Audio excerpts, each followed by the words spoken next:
les policiers lu ne dégg nañ ko ci policiers yi policiers yooyu recrutement politique la woon li ci ëpp policier boo xam ne amul benn niveau d'étude mënul bind turam ñu jël ko dugal ko ci suñu police loolu am na ci du ma ne ñëpp la ak yeneen bi débat bi posé woo ñu xool cas yi c'est pas l'autorité politique même qui a décidé c'est leur propre hiérarchie qui a fait la proposition ne lii matalul charte police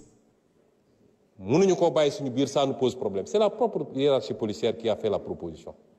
ça n'a rien de politique suñ ñëwoon fekk fi policiers yoo xam ne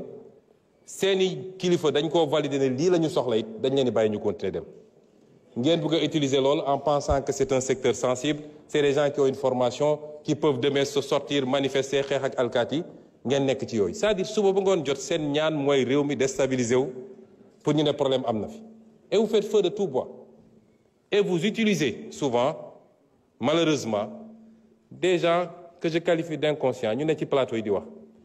par rapport à la question posée par l'honorable député dama wax sànq ni la politique pénale est définie par le pouvoir exécutif ci domaine bii maanaam annoncé ko Sénégal yépp nag désormais la politique pénale c'est zéro tolérance à la matière ma wax ko ñëpp sur le fondement de la constitution de la République du Sénégal non contre Pape Djibril Fall amoo sañ-sañ xëy rek dugg ci moom dugg ci këram tudd jabaram tudd doomam saaga ko wax lu ne au nom de la politique est-ce que vous l'accepterez vous il faut mu jeex ci réew mi ce sera zéro tolérance désormais dans ce pays diffusion de fausses nouvelles ce sera zéro tolérance dans ce pays que chacun assume on vous garantit à tout le monde la liberté d'expression mais on ne vous garantit pas ce qui va suivre après ku nekk na assumer lu muy wax kenn ragalu fi opposition la preuve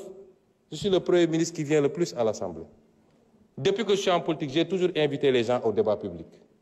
fii laa daan taxaw j'étais un député de PASTEF assemblée bi fees fii laay taxaw wax li may wax teg samay fait teg samay chiffres donc nous on n'a pas peur du débat mais lii ngeen bëgg a nekkee ci réew mi suñ ko bàyyee fi muy jëm du yoon te nag kenn ku ne na koy natt ci boppam le juge bi nga xam ne andil nañ ko nit kooku avouer devant le juge ni lii maa ko wax maa ko def mu soofantal ko relaxé ko ne c'est pas grave te juge boobu bu ñu ko waxoon le 10e de ça ñu ne outrage à magistrat loolu du yoon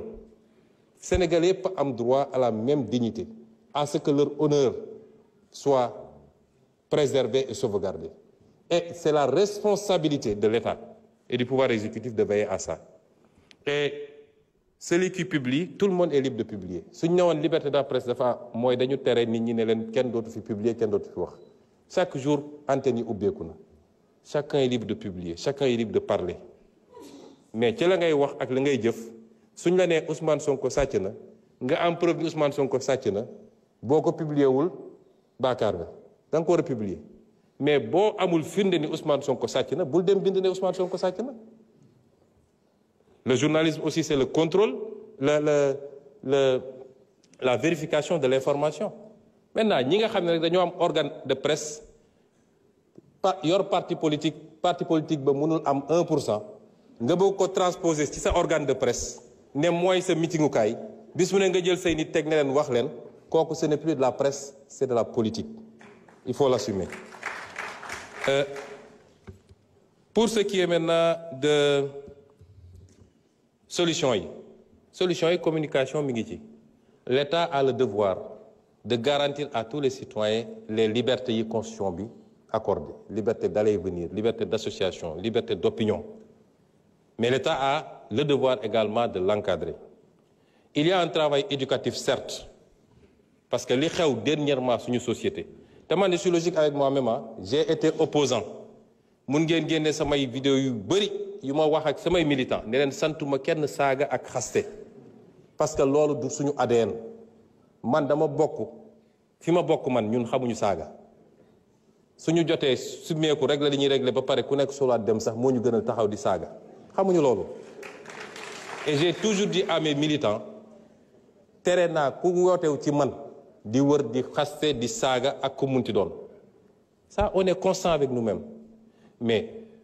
le développement de ce phénomène ces derniers temps appelle plusieurs réponses defe naa am na un volet éducatif ñu war koo démarrer nag à la base ci ndaw ñi parce que tubaab bi daf ñoo defaral ay outils jox ñu waaye usage bi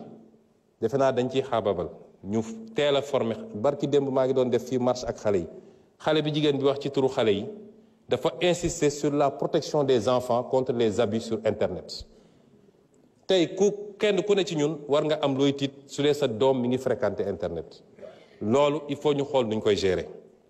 il faut mu am communication il faut mu am éducation il faut mu am waxtaanaat suñu biir mais il faut mu am fermeté également dans la gestion de certaines dérives loolu mënul ñàkk ci mbir mi également ma dellu si waat aussi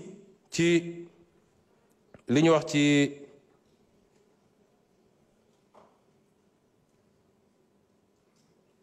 licenciement yi non waxoon naa ci licenciement ci migration circulaire bi ñun suñu position dafa mës a leer bi may nekk opposant dem naa fii ci plage bi fekk fa nit ñi waxtaan ak ñoom ne leen kenn mënul tere kenn tukki bu ngeen amee yoon bu leer nañ am kayit yu wér kéng bëgg a tukki leen bëgg a liggéey leen loolu c'est pas un problème nit dina tukki pas parce que dafa amul mais nit mun na nekk fii nekk cadre dans une société di feyeku lu baax ñaata nit a ko def jékki-jékki ne maa ngi dem Canada wala maa ngi dem fii voyager ou aller ailleurs travailler heureux c'est pas simplement parce que fi nga nekk mënoo fa am dara kon ki nga xam ne yoonam leer na mu war a mun a dem daan dooleem